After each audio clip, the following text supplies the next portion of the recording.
Bueno, ¿qué tal? ¿Cómo les va?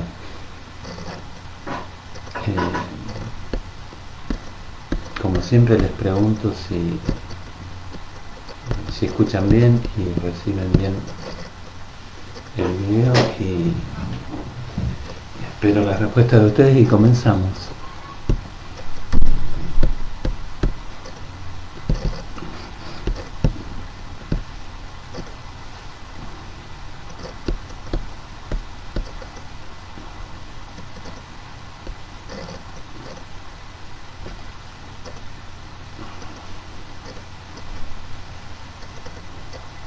Bueno, ahí veo que se empiezan a conectar.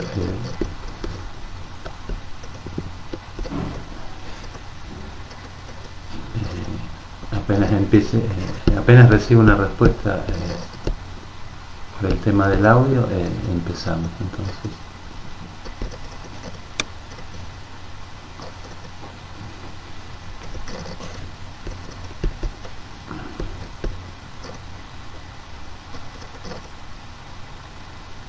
Bueno, bárbaro, acá me dicen que se escucha. Bueno, vamos a comenzar un poco a trabajar más allá del principio del placer, que es un texto clave para los temas que siguen. Yo creo que ya vieron que les envié los contenidos mínimos que vamos a ver de la unidad 3 y 4. Los dividí en 4 temas.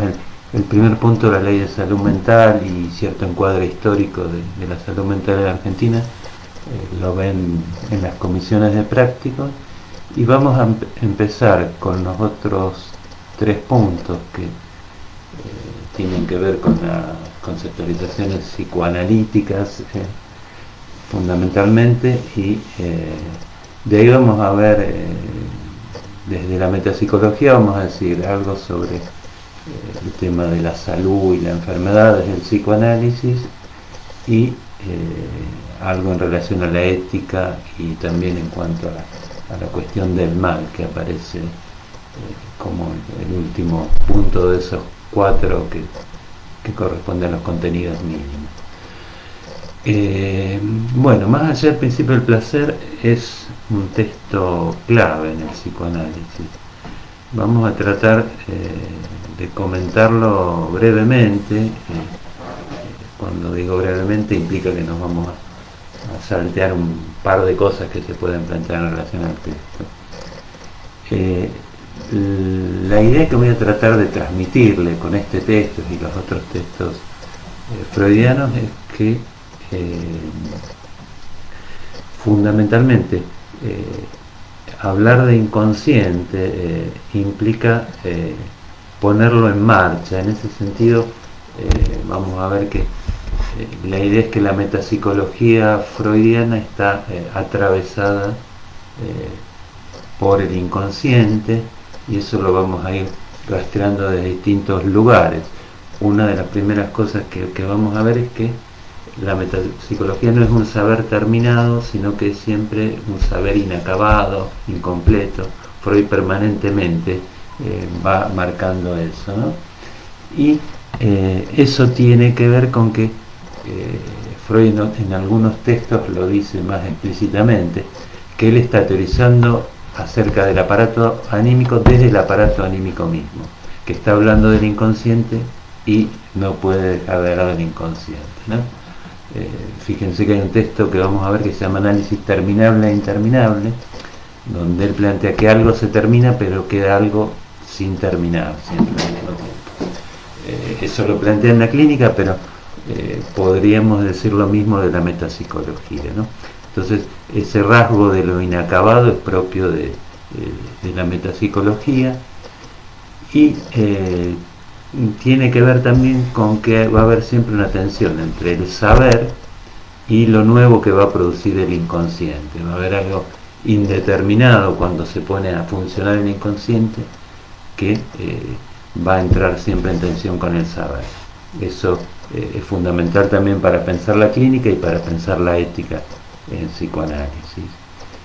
Y otra cosa que voy a intentar remarcarles en estas breves lecturas de los textos freudianos sería la idea que cuando Freud teoriza sobre el inconsciente, está implicado de algún modo como sujeto, y eso que él llama los temas últimos, la muerte y la sexualidad, eso que no se termina de inscribir en el aparato, que Freud no termina de decir, está pulsionando y está atravesando la teorización de Freud, ¿no?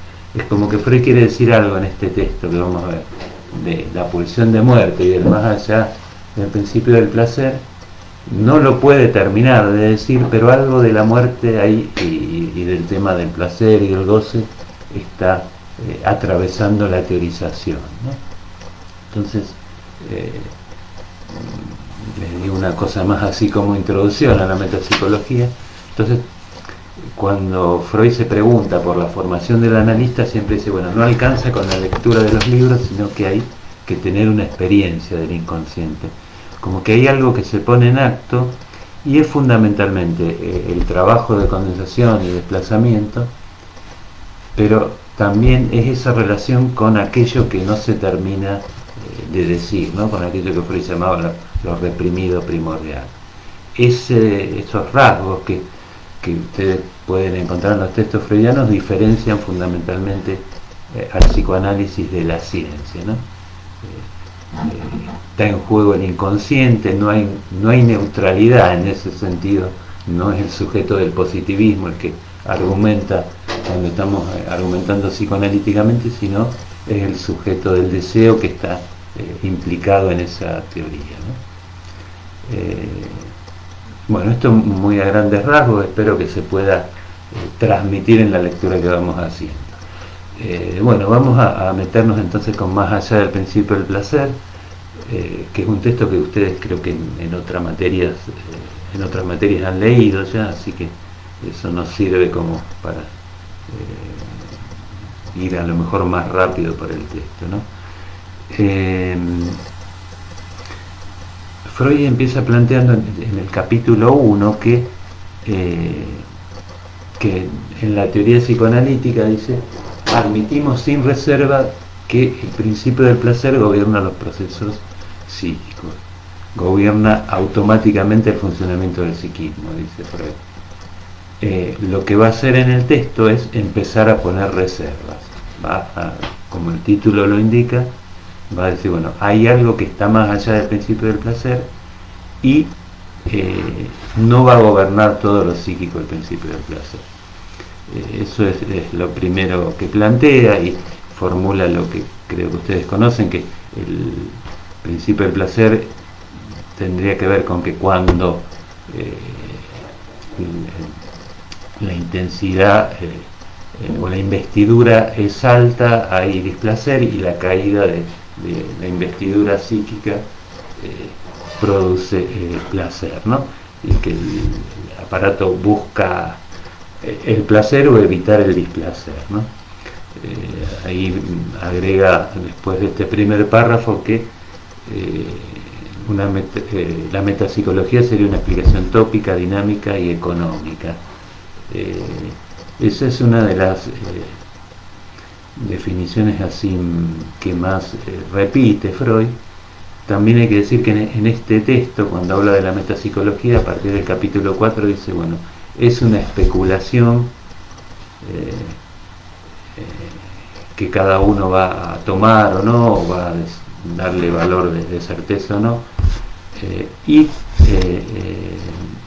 justamente en Análisis Terminable e Interminable él habla de la bruja metapsicología, como que la metapsicología fuera una especie de fantaseo.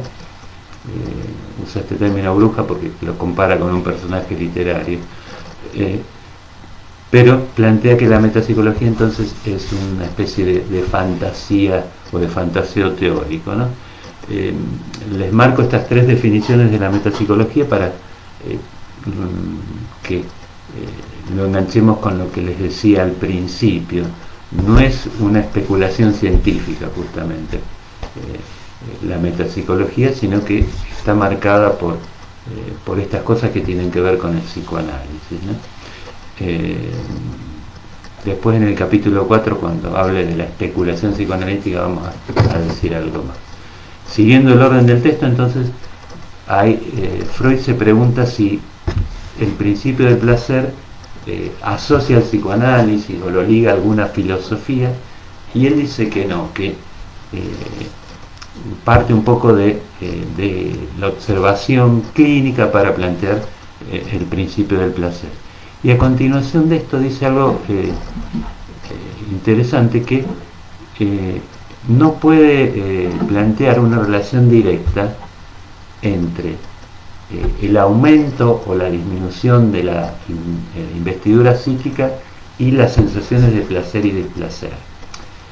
Dice, el ámbito o el sentido de las sensaciones de placer y de displacer es como lo más oscuro de la vida psíquica. Como que, bueno, va a plantear el principio del placer, pero va a decir que en cuanto a lo sensible, concretamente en cuanto a lo que sentimos de placer y displacer, hay algo ahí que cuesta explicarlo con una ecuación matemática, ¿no? Dice algo así: a lo mejor tenga que ver esto con las subidas y bajadas de tensión en el tiempo, pero lo deja ahí como enigmático. Pregunta que se va a volver a hacer en el último capítulo del texto, y no la va a responder directamente. Ese es otro rasgo de la argumentación de Freud también, que las preguntas producen una gran argumentación, pero nunca tienen entonces una respuesta definitiva, pero uno en ese recorrido algo ha podido elaborar en relación a esa pregunta, para decirlo de algún modo, ¿no? Y hay después de esto una referencia al principio de constancia, que está formulado en la neurofisiología, y Freud compara un poco el principio del placer con el principio de constancia, y se plantea si sin el principio del placer no sería derivado de ese principio de constancia. Después entonces de esto, dice que no obstante que plantea el principio del placer, la experiencia demuestra que no todos los procesos psíquicos conducen al placer, y tampoco están conducidos exclusivamente por el principio del placer. La primera cosa que plantea es la sustitución del principio de placer por el principio de realidad, o más que sustitución, la conjunción, en donde, como ustedes ya saben, el principio de realidad lo que hace es introducir un rodeo para obtener finalmente una ganancia de placer. Y el otro ejemplo de una experiencia que contradice el imperio del principio del placer sería el trabajo de la represión. Dice, hay pulsiones que, si se lograran satisfacer, serían displacenteras para el yo, entonces son reprimidas y obtienen una satisfacción sustitutiva, dice, a través del retorno de lo reprimido. Entonces, estos dos primeros ejemplos que plantean, si bien contradicen al principio del placer, Freud dice, bueno, finalmente producen una ganancia de placer. Vamos a ver que a lo largo del texto, o al menos de los tres primeros capítulos, Freud repite este gesto, da un ejemplo que parece que contradice el imperio del principio del placer, y después vuelve a decir, no obstante, producen una ganancia de placer. La idea que podemos hacernos con esto es que siempre estamos en el principio del placer, y algo del más allá insiste sin que podamos terminar de domesticarlo, y entonces siempre el placer va a estar atravesado por ese más allá. Lo podemos llamar principio de realidad, lo podemos llamar trabajo de la represión, pero hay algo entonces que organiza ese principio del placer que queda más allá, ¿no? Entonces, bueno, no quiero detenerme en cada párrafo porque no vamos a terminar. Pasamos, eso sería un poco el armazón del primer capítulo, y van a ver que Freud va dudando realmente en plantear algo más allá. Termina el capítulo diciendo, bueno, no sé si los ejemplos que voy a dar más adelante van a contradecir el imperio del placer, pero bueno, sigamos adelante. Y se mete con el tema de las neurosis traumáticas. Las neurosis traumáticas se meten en el segundo capítulo, ¿no? Le llaman la atención a Freud en el sentido que el sueño de las neurosis traumáticas, dice Freud, repite siempre la escena traumática casi sin deformación. Por ejemplo, aquel paciente que sueña con el bombardeo o cuando estuvo en la guerra, dice Freud, vuelve a soñar con la misma escena, repite sin modificación en el sueño esa escena. Entonces, eso que se va reproduciendo a Freud le llama la atención porque, bueno, es una repetición que no tendría nada que ver con el principio del placer. En su argumentación se va metiendo un poco entonces en la estructura de la neurosis traumática, y lo que plantea es que el factor sorpresa del trauma es lo que desencadena una neurosis traumática. Ahí introduce entonces tres nociones: angustia, terror y miedo, en relación al peligro que implicaría lo traumático, ¿no? o la vivencia traumática. Entonces él plantea que en la angustia hay como cierta preparación ante el peligro que implica el trauma. Entonces dice, la angustia prepara el aparato y no estaría entonces no estaríamos en la neurosis traumática. En el miedo hay ya un objeto determinado y hay cierta preparación, podríamos decir, ante ese peligro. En cambio, en la neurosis traumática lo llama terror, y es ahí donde el aparato no tiene ningún tipo de elaborar lo que implica el encuentro con ese peligro del trauma, ¿no? Entonces, lo que podemos decir acá, que ya lo habíamos comentado creo en alguna clase, que la angustia como señal permite el trabajo de la represión. Entonces, ante el peligro, la angustia permite tejer las redes de la represión a partir del retorno de lo reprimido, de la condensación y el desplazamiento. Y el aparato entonces en la neurosis de transferencia puede resolver ese peligro. Podríamos decir que hay algo ahí que se puede subjetivar, y en cambio en las neurosis traumáticas no hay posibilidad, o el aparato psíquico no tiene la posibilidad de establecer sustituciones, de establecer condensaciones y desplazamientos, ¿no? Freud dice, bueno, que el enfermo de neurosis traumática no puede olvidar porque vuelve siempre la misma escena, y al mismo tiempo conscientemente no quiere recordar, ¿no? En la neurosis de transferencia podríamos decir que el paciente no quiere olvidar, sino que hay algo que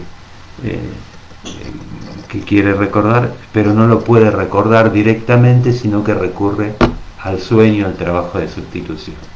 Pero bueno, lo fundamental es entonces distinguir estas dos maneras. En la neurosis traumática no hay sustitución y hay un malestar que vuelve de la misma manera. En las neurosis de transferencia, la señal de angustia permite articular algo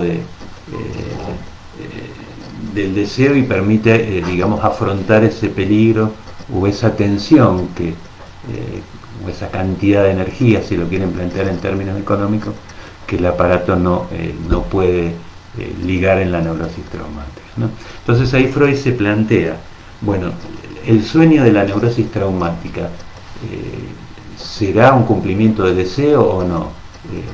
El sueño de la neurosis traumática obedecerá o no al principio del placer. Y ahí interrumpe la argumentación y dice, bueno, dejemos de lado este tema, después lo va a retomar en el capítulo 5, pero y va a otro tema para encontrar cierta experiencia que contradiga el imperio del principio del placer. Y el otro ejemplo que pone en este capítulo es el juego del Fordá, que creo que todos lo conocen, si no se los comento brevemente. El nietito de Freud jugaba con un carretel atado con un hilo y lo tiraba lejos y decía Ford, y cuando lo traía hacia así, decía la palabra da, que el Ford se fue y el da acá está, ¿no? Lo explico así brevemente porque supongo que lo han visto, o sea, si no, pregunten. Cuando Freud se pone a tratar de entender este juego y de explicarlo psicoanalíticamente, lo que plantea es que la primer parte del juego, el arrojar el carretel lejos, tiene que ver con la partida de la madre. Y el tirarlo hacia sí mismo es como, bueno, traer a la madre hacia sí.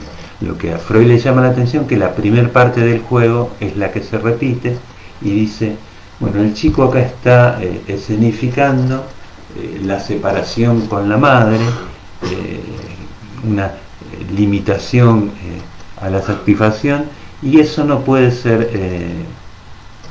placentero. Entonces Freud dice, bueno, la pregunta es ¿por qué lo repite? Una de las explicaciones que da dice, bueno, esto displacentero, sin embargo, produce alguna ganancia de placer. Por un lado dice, bueno, se significa un deseo de venganza, que sería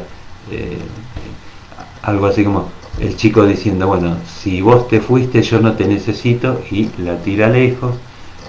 Freud también apunta a esto en el sentido que cuando el padre se fue a la guerra, y el chico expresaba un poco su odio diciendo vete a la guerra, ¿no? Echando a alguien lejos también, ¿no? Y la explicación así más acabada que da es que el chico, o más que acabada, más consagrada en la historia del psicoanálisis, es que el chico repite activamente algo que sufrió pasivamente, ¿no? Y con eso empieza a tratar de elaborar algo displacentero. Y fíjense que acá Freud vuelve a hacer lo mismo. Parece que esto contradice el imperio del principio del placer, pero lo vuelve a explicar por una ganancia de placer, ¿no? Es como que le cuesta dar ese paso al principio del texto, decir, bueno, hay algo que está más allá, ¿no? Después hay una referencia al juego escénico, sería al drama que uno puede ver en el teatro, y que a pesar de que puede ser displacentero lo que ve, hay un placer ahí, un goce estético, dice Freud, en eso. Y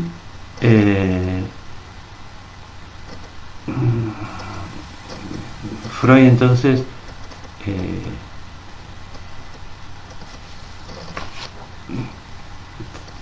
termina el capítulo 2 preguntándose, bueno, el aparato anímico puede procesar algo displacentero recurriendo exclusivamente al principio del placer, y inicia el capítulo 3 con una referencia así a la clínica para encontrar el trabajo de la repetición, y sitúa 3 momentos. Van a ver que cuando veamos recordar, repetir, elaborar, un poco hace la misma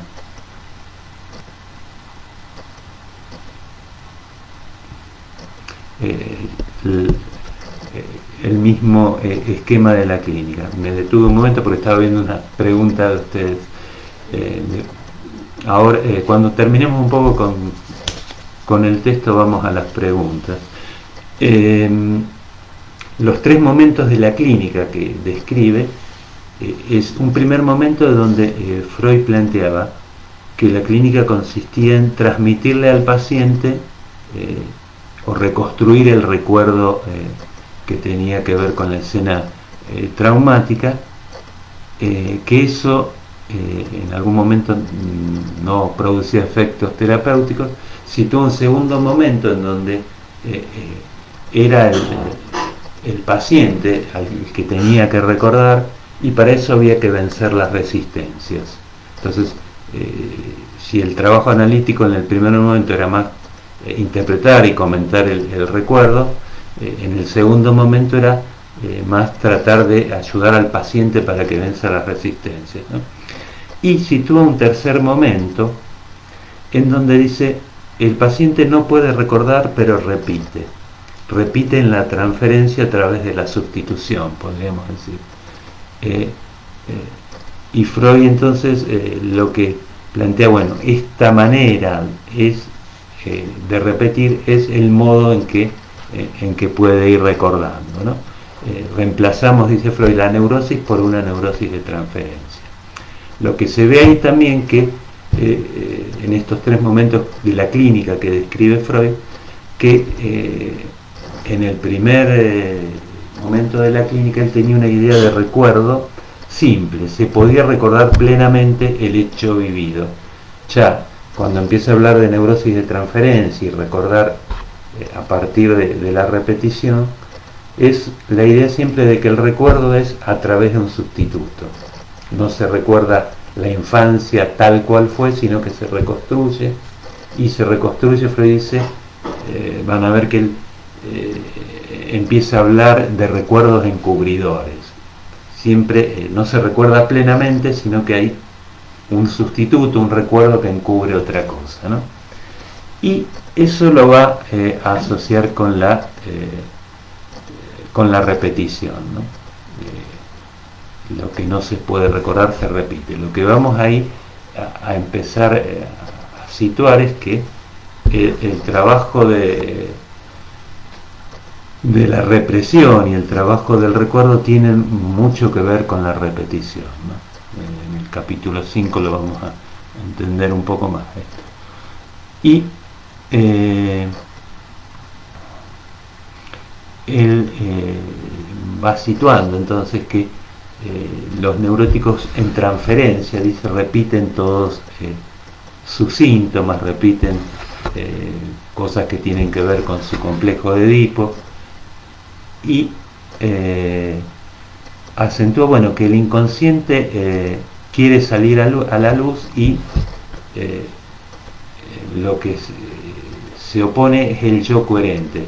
Acentúa algo que es importante, dice, la oposición no es entre lo consciente y lo inconsciente, sino entre el yo coherente y lo reprimido, ¿no? Lo reprimido quiere salir, y fundamentalmente vamos a ver que tiene que salir a partir de la repetición, ¿no? Junto con estos ejemplos de repetición que sitúa fundamentalmente en la transferencia, Freud también comenta que fuera del análisis, en la vida, hay sujetos que van repitiendo situaciones, por ejemplo, el mismo esquema en sus parejas. Da el ejemplo de una mujer que enviudó 3 veces, y bueno, esa muerte de su pareja, bueno, fue lo que se repite casi con un tono siniestro, ¿no? Y a partir entonces de esto, también da ejemplos de la literatura.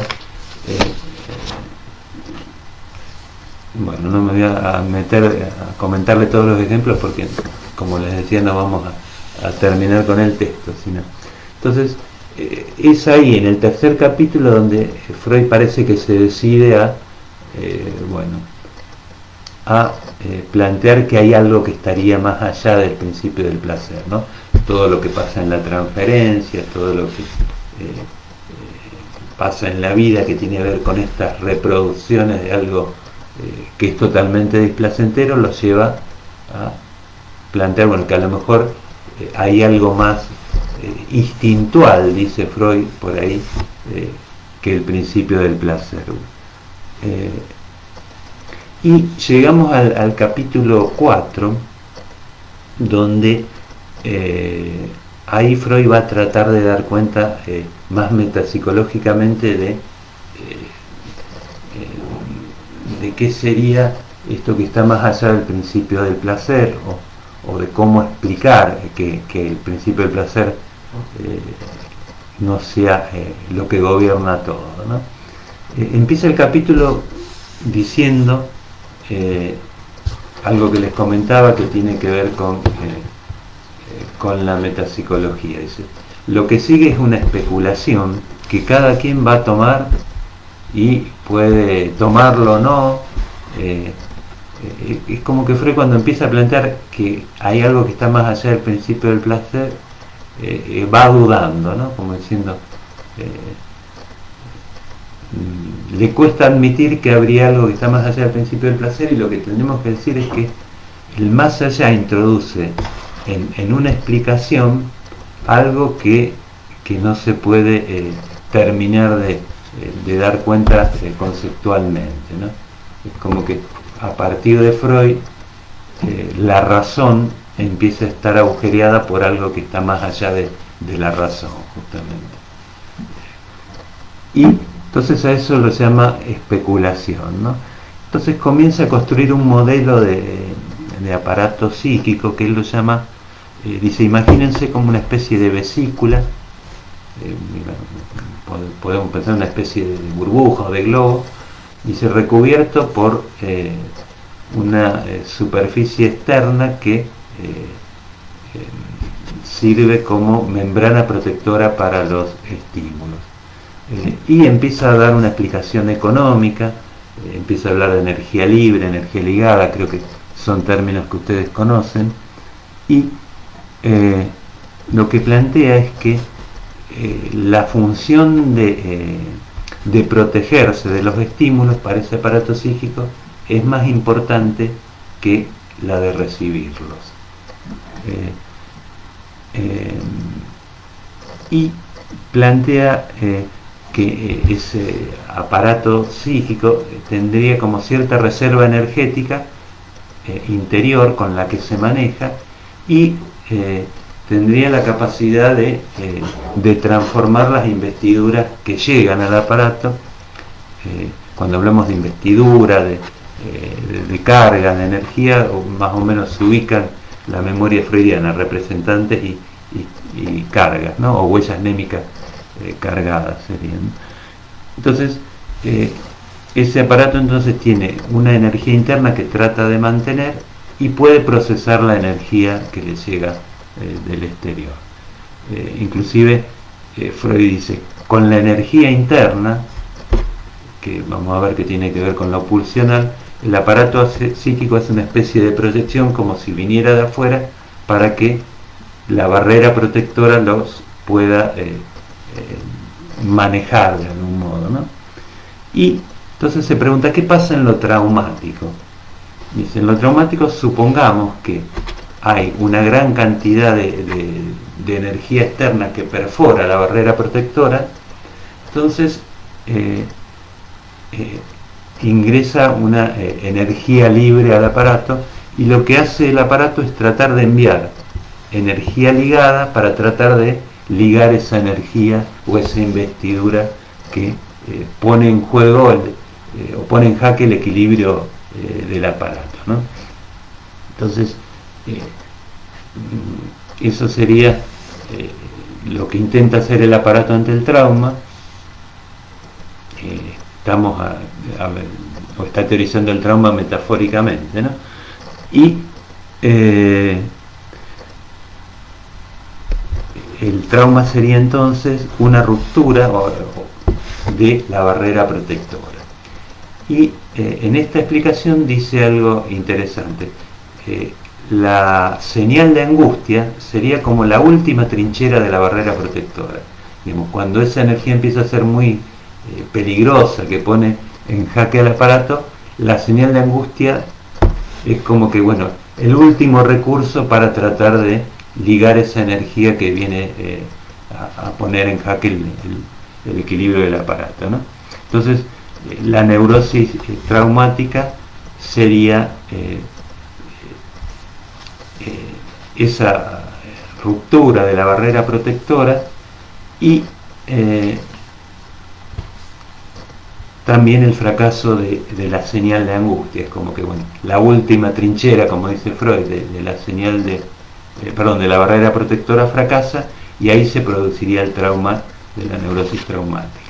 Y lo que empieza a plantear Freud entonces, que ese intento de ligar la energía es anterior al principio del placer. Dice, bueno, hay un trabajo de ligazón anterior a las ligazones que va produciendo el principio del placer. Entonces, es como que hay un trabajo que tendría que ver con la repetición que intenta ligar la energía psíquica, pero, y acá dice Freud, al final del capítulo 4 y en el capítulo 5 lo retoma, y ya nos metemos en el capítulo 5, Freud dice, bueno, hay un intento de ligar la energía, les decía, que es anterior al principio del placer, que no trabaja siempre en oposición al principio del placer, pero que es independiente y en parte, dice Freud, sin tenerlo en cuenta. Entonces ahí Freud empieza a plantear, bueno, habría una repetición anterior a lo que es a lo que puede ser la señal de angustia, anterior lógicamente, ¿no? Y al trabajo de la represión. Ahí tenemos que marcar la idea que hasta este texto Freud decía, bueno, algo se reprimió y entonces retornaba por el retorno de lo reprimido. Lo que empieza a plantear acá es que primero está la repetición y es como que la represión se tiene que acomodar al trabajo de la repetición. Es como que da vuelta a los términos, ¿no? ¿Recuerdan? La idea que tenía Freud en los primeros textos es que lo que era displacentero para el yo se reprimía y eso volvía a través de una repetición, volvía con el retorno de lo reprimido. Ahora lo que empieza a plantear es que lo primero, el aparato va produciendo reproducciones, repeticiones, y la represión es lo que viene después, ¿no? Podríamos decir, bueno, ante esto que el aparato trata de asimilar, si se puede armar la señal de angustia, si se puede armar el trabajo de la represión, podemos más o menos introducir eso que se repite dentro del principio del placer. ¿Qué es lo que va a decir al principio del capítulo 5 en otros términos? Él dice, la energía de las pulsiones sexuales, si no la podemos tramitar adecuadamente, produciría algo análogo a la neurosis traumática. Si el principio del placer puede tramitar esa energía, más o menos estaríamos en el marco del síntoma neurótico, en el marco de una formación del inconsciente dentro de la neurosis de transferencia. Y Freud dice que entonces la repetición tiene un alto carácter pulsional, es como que se le impone al principio del placer, y cuando esta repetición aparece en oposición al principio del placer, ahí tiene un carácter demoníaco. Si quieren ampliar este tema, tienen un texto de Freud que escribió en el 19, creo un poquito antes de este texto, que se llama Lo Siniestro, donde Freud explica un poco cómo se da este fenómeno del terror, de lo demoníaco, de lo siniestro, que se enlaza con la repetición ya en ese texto, ¿no? Y sigue con el capítulo 5 Freud, o arma un poco una vez que plantea esto de la repetición en oposición al principio del placer como algo demoníaco, preguntándose, bueno, ¿cómo se entrama lo pulsional con la compulsión a la repetición?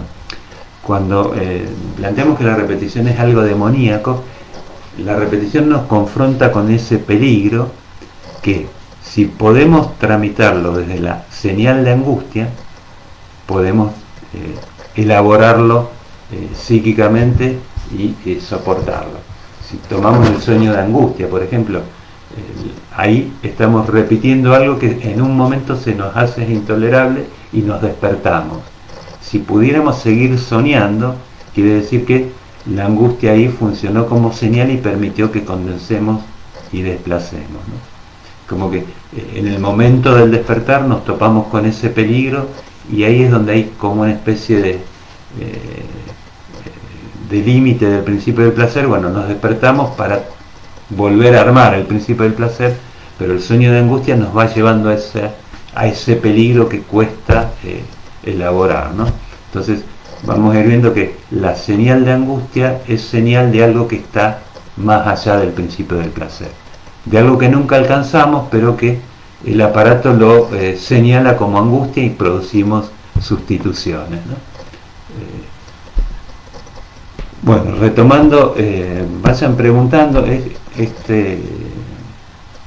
si no entienden después las retomamos al final, pero si quedan escritas las podemos ver, ¿no? Siguiendo el capítulo 5, entonces les decía que Freud se pregunta qué relación tiene lo pulsional con la compulsión a repetición. Y la explicación que va a dar de ahora en más, o al menos en los capítulos 5 y 6, empieza a jugar con esta idea de la pulsión como lo limítrofe entre lo somático y lo psíquico, y va a tomar ejemplos de la biología, y fundamentalmente va a trabajar con la idea de la sustancia viva así muy elemental, los organismos unicelulares o con grupos de pocas células, para tratar de dar cuenta un poco de lo pulsional, que uno lo puede leer en el ámbito así de lo biológico, pero también lo puede leer como metáfora de lo psíquico, lo que va a plantear ahora en más, ¿no?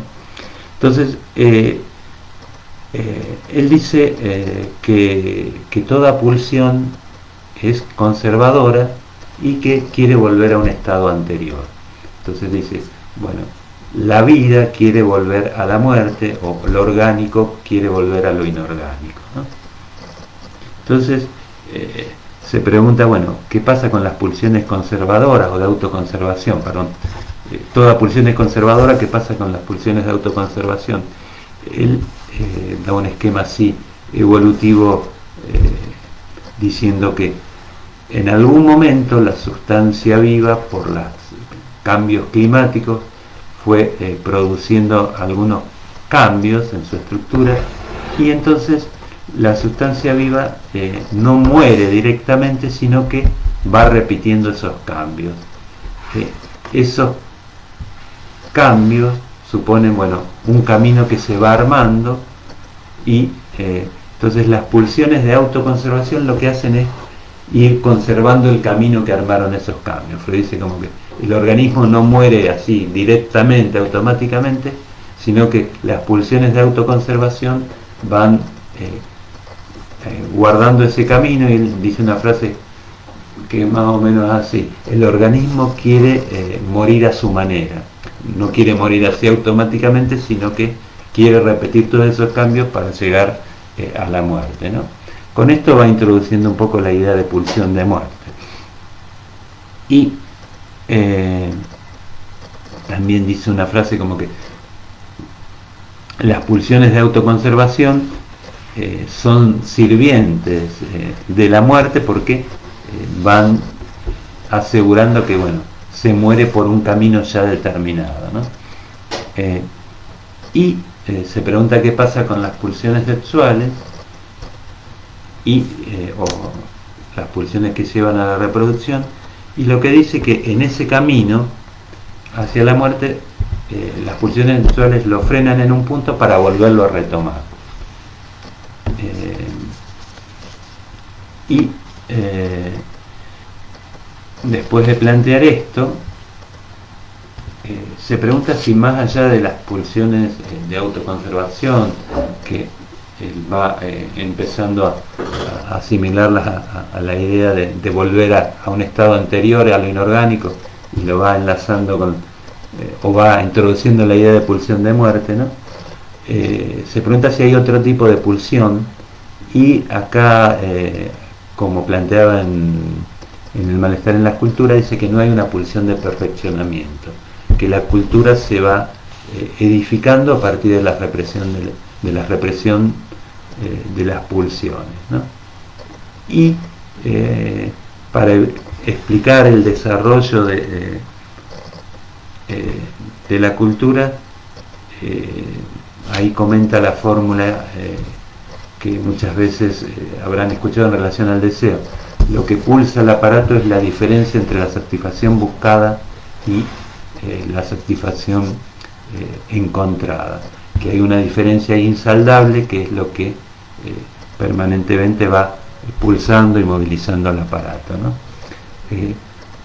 Vamos a ver entonces que Freud plantea algo en el aparato anímico que tiene que ver con la memoria, funciona por la repetición, y la estructura de la pulsión también tiene que ver con la repetición.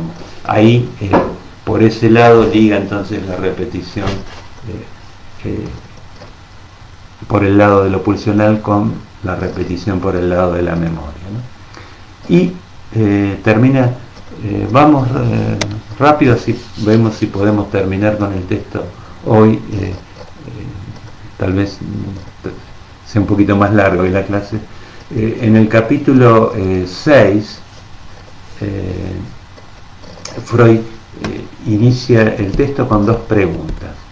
Una es por el tema de en qué momento de la evolución de la vida, dice, surgió la reproducción, y qué pasa con el tema de la muerte natural. Se pregunta, bueno, si el organismo muere por causas internas, como él empieza a plantear cuando se empieza a preguntar algo de la pulsión de muerte. Lo primero que va a tratar de responder en este capítulo es el problema de la muerte natural, y después se mete con la otra pregunta. Lo que dice en relación a la muerte natural, que sería si biológicamente hay algo inscripto en el organismo, él dice que los primitivos, los pueblos primitivos, no creían en la muerte natural, sino que siempre aquel que moría era a causa de un mal que le hacía un espíritu, o algo así medio mágico, en donde no había entonces creencia en una muerte natural. Y Freud va a preguntar a la biología qué puede decir de la muerte, y dice que el concepto de muerte se le escapa de las manos a los biólogos, lo dice así en estos términos, ¿no? Lo que podemos plantear es la idea acá que hay algo de la muerte que no se va a poder inscribir en el aparato psíquico, ¿no? Entonces la muerte va a empezar a funcionar como ese hueco, como eso que no tiene representante psíquico, ¿no? Voy muy rápido, después lo explicamos o lo retomamos al final. Y van a ver que ahí hace referencia a investigaciones de su época de biólogos con organismos pluricelulares. Léanlas. Con esas investigaciones lo que él trata de plantear, que por un lado la biología no tiene un concepto de muerte, y que tampoco la biología puede dejar o desechar de plano el concepto de pulsión de muerte. Entonces él dice, bueno, vamos a seguir adelante con ese concepto.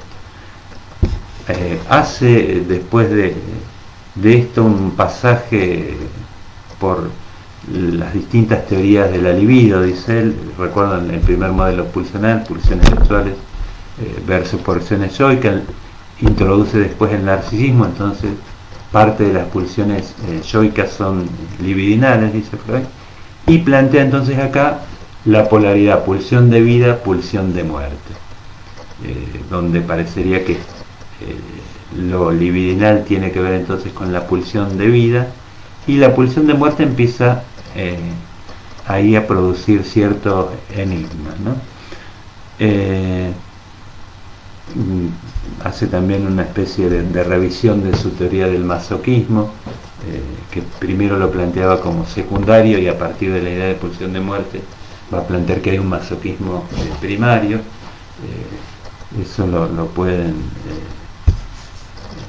ver si quieren, bueno, en los textos de Freud, si no tienen el texto viejo y clásico ya de Mazota, el modelo pulsional, que ahí lo pueden ver también, ¿no? Y después que hace este pasaje entonces por su propia teoría de la libido, vuelve a la pregunta por la sexualidad, y para hacerla corta, lo que él va planteando es que se pregunta, bueno, ¿qué hecho a lo largo de del desarrollo de la vida es el que se reproduce en la sexualidad? Y plantea que es un tema muy oscuro, que no hay respuestas también desde la biología, y llega a un punto que dice, bueno, voy a comentar una hipótesis que me parece fantástica, que no sé si sostenerla o no, pero la pone porque cumple con este requisito de explicar la reproducción como la vuelta a un estado anterior. Y toma ahí una teoría mítica, que uno de los personajes del banquete de Platón comenta, que es la idea del andrógino, que hay seres que tenían dobles genitales, dos pares de piernas, dos pares de brazos, y que el dios Zeus los divide en un momento, entonces al estar separados añoran volver a juntarse. Dice, bueno, sí, esa es la explicación mítica que aparece en Platón de la sexualidad y de la polaridad sexuada, y lo que toma Freud dice, bueno, vamos a osar, como hizo a osar tomar esta hipótesis del filósofo poeta para dar cuenta un poco de este momento de la división sexual, y dice, bueno, en las células tendríamos que pensar que esa sustancia viva en algún momento fue desgarrada y después tienden a tratar de juntarse, y eso fue transmitido a la vida más compleja. Pero la idea de Freud es que, bueno, hay algo de la sexualidad que no puede explicar desde un saber más científico, y tiene que recurrir entonces al mito. Es como que muchas veces Freud, para hablar de ciertos huecos teóricos, tiene que construir ficciones, ¿no? Ustedes saben, la evidencia de satisfacción es una ficción teórica. Son esos puntos en donde, bueno, nos topamos con algo que no se puede explicar, y lo que hacemos es producir nuevos mitos, nuevas metáforas. Y a partir de esto Freud comienza con ciertas reflexiones epistemológicas en el capítulo 6. Una que dice que él siguió teorizando en relación a la pulsión de muerte por curiosidad, para saber a dónde lo llevaba un supuesto, y dice, bueno, planteando esta idea de la pulsión de muerte, de una repetición que no está gobernada por el principio del placer, me siento casi como el abogado del diablo, como que está defendiendo algo medio, vamos a llamarlo así, pecaminoso, pero lo que les decía antes, con esta idea de que no hay un principio que regula todo, está planteando que hay una, para decirlo en términos de Derrida, si quieren, que no hay una estructura centrada, sino que el inconsciente está funcionando y está introduciendo un límite a la posibilidad de la conciencia, de la razón. Dice algo también en tono así epistemológico, que él no cree mucho en la imparcialidad del intelecto cuando se está argumentando, que cada uno tiene sus propias cuestiones subjetivas en eso, y parecería como que está diciendo, bueno, no hay que confiar mucho en esto, pero al mismo tiempo está diciendo, bueno, no se puede teorizar si no está en juego la subjetividad, ¿no? Después termina un poco tratando de disculparse en relación a la ciencia, diciendo, bueno, nosotros trabajamos con un lenguaje figurado, pero toda ciencia trabaja con un lenguaje figurado. Lo que pasa que la física o la química, como tienen más años, ya se nos hace común ese lenguaje figurado, pero dice, bueno, todos producen metáforas cuando están armando una teoría, ¿no? Llegamos al capítulo 7, ya terminamos con este capítulo, que es el capítulo más corto, donde, como les decía al principio, Freud lo que trata de plantear es, bueno, ¿qué relación habría entre la repetición y el principio del placer? La repetición, dice, bueno, es una especie de tendencia del aparato, una especie de función del aparato más primordial, y el principio del placer sería como una tendencia a lograr cierto equilibrio, ¿no?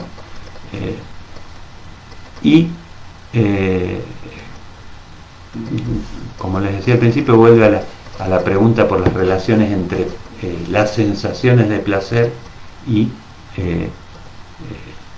el principio del placer, la subida y la caída de tensión, y no vuelve, como no dice mucho más, agrega la idea que, bueno, a lo mejor la tensión que percibimos tiene que ver con la magnitud absoluta de la investidura, y vuelve a decir que a lo mejor las sensaciones de placer y displacer no tienen que ver tanto con la cantidad, sino con las subidas y bajadas en una unidad de tiempo, dice. Uno podría pensar, bueno, ahí que el trabajo de la repetición va ordenando que podamos sentir o no placer y displacer, ¿no? Pero mantiene esta dificultad entonces para abordar o dar un saber preciso sobre el placer y el goce. El término que usa para hablar del placer es Lust en alemán, que significa placer o goce al mismo tiempo. Y dice algo más que fue bastante tomado por los analistas, que las pulsiones de vida trabajan de manera ruidosa y la pulsión de muerte trabaja de manera silenciosa. Esto fue leído de varias maneras. Una manera más kleiniana es pensar que toda agresividad o toda conducta agresiva, o toda manifestación de agresividad sería como un representante de la pulsión de muerte. Y una lectura, si quieren, más lacaniana es plantear que la pulsión de muerte no tiene representantes, sino que organiza la lógica de los representantes psíquicos que van inscribiendo a las pulsiones sexuales o a las pulsiones de vida. Entonces, siempre tenemos que pensar que cuando Freud habla de mezcla de pulsiones, está diciendo, bueno, se inscriben las pulsiones sexuales a partir del trabajo de la repetición, a partir del trabajo de la pulsión de muerte, ¿no? Y en ese sentido acentúan más la distinción. En vez de hablar de pulsión de muerte, hablan de pulsión de destrucción, donde Freud plantea que, recuerden, el sadismo o el masoquismo siempre, o cualquier conducta agresiva, siempre supone la mezcla de pulsiones, ¿no? No habría entonces, desde esta perspectiva, una pulsión de muerte separada de las pulsiones de vida, y lo que podríamos pensar en la lógica de los representantes psíquicos, ahí ubicamos la pulsión de muerte, que creo que es la lectura, al menos en una época en psicoanálisis uno lo veían así, ¿no? Como, la muerte como lo que no tiene representante psíquico, ¿no? Y la pulsión de muerte en esa línea también. Bueno, y termina el texto Freud planteando que, bueno, se anudan muchas preguntas, muchos interrogantes, que a partir de esto, y bueno, que no hay una teoría definitiva, esto que les decía al principio, y pone una cita literaria como diciendo, bueno, vamos caminando, dando pasos cortos, o no sé, vamos cojeando, no caminamos directamente hacia el saber, ¿no? Entonces compara la ciencia con la religión y dice, la religión quiere un catecismo donde tenga todas las respuestas dadas, en cambio la ciencia supone que hay ciertas preguntas que van quedando abiertas, ¿no? Esa es un poco la idea que les transmití al principio de la metapsicología, y lo que vamos a pensar entonces, que hablar de repetición, ya lo vamos a ir situando un poco más en la clínica, todo esto supone siempre plantear que no hay un saber anterior al trabajo de la repetición. Cada repetición, podríamos decir, nos confronta con algo indeterminado. Bueno, más o menos esto sería el texto. Vamos a ver las preguntas de ustedes.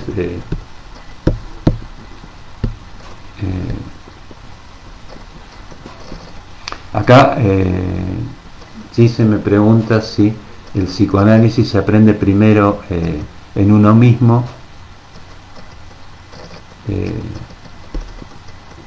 Bueno, que no recuerda. Sí, lo que plantea Freud es algo así, que bueno, el candidato analista tiene que pasar por el propio análisis, y que hace falta una experiencia con el inconsciente para aprender algo de los procesos inconscientes, ¿no?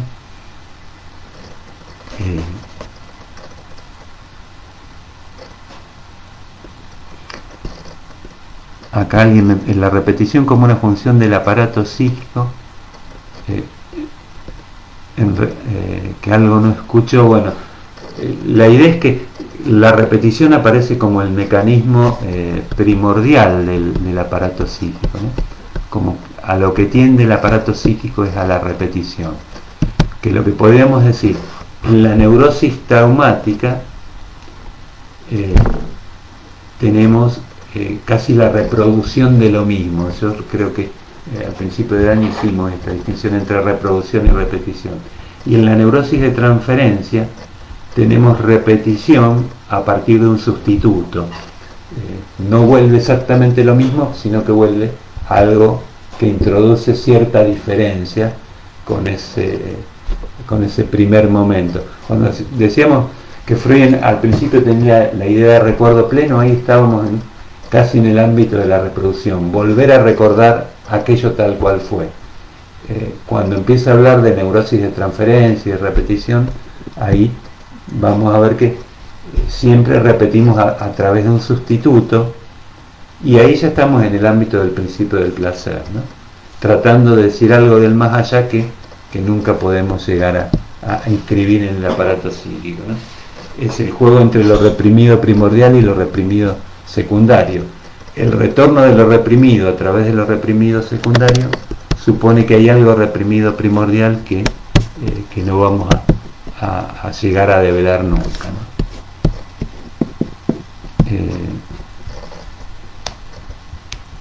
Bueno, a ver si espero si tienen más preguntas.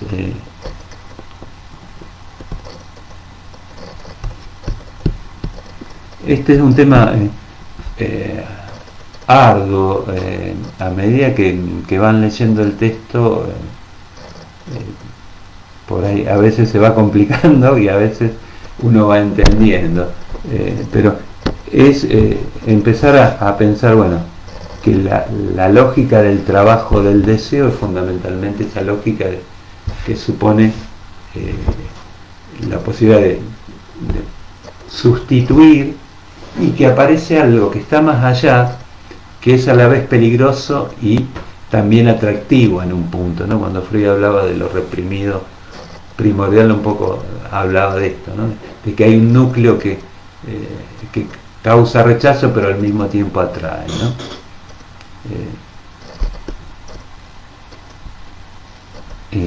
Y piensen entonces que ese más allá del principio del placer, desde el ámbito de la neurosis de transferencia, desde el ámbito de cierta normalidad, no lo podemos inscribir, sino que tenemos la angustia que nos lo señala, ¿no? La angustia como una especie de sensación en el cuerpo que nos dice que hay algo ahí que está más allá, ¿no? Les vuelvo a repetir, el sueño de angustia es casi el ejemplo típico, ¿no? Estamos soñando en relación a ese más allá y cuando parece que nos vamos a topar con ese más allá, nos despertamos porque sería insoportable para el principio del placer, ¿no? El sueño freudiano del padre que está velando al hijo,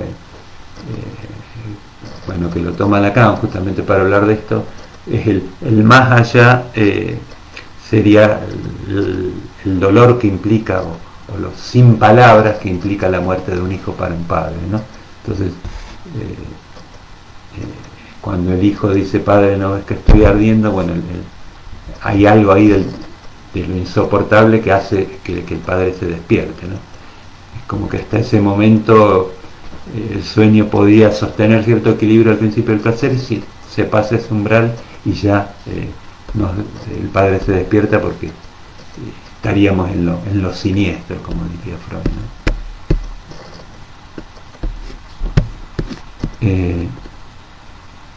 Bueno,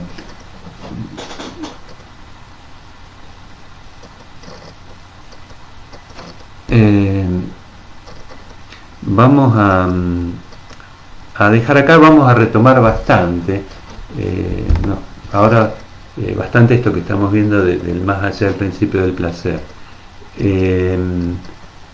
La clase que viene vamos a seguir con el texto Lo Inconsciente, donde vamos a ver un poco más este tema de cómo es el pasaje de lo inconsciente a lo consciente. Ahí en ese texto, si quieren empezar a leer algo, tomen como referencia lo que Freud llama la hipótesis tópica y la hipótesis funcional.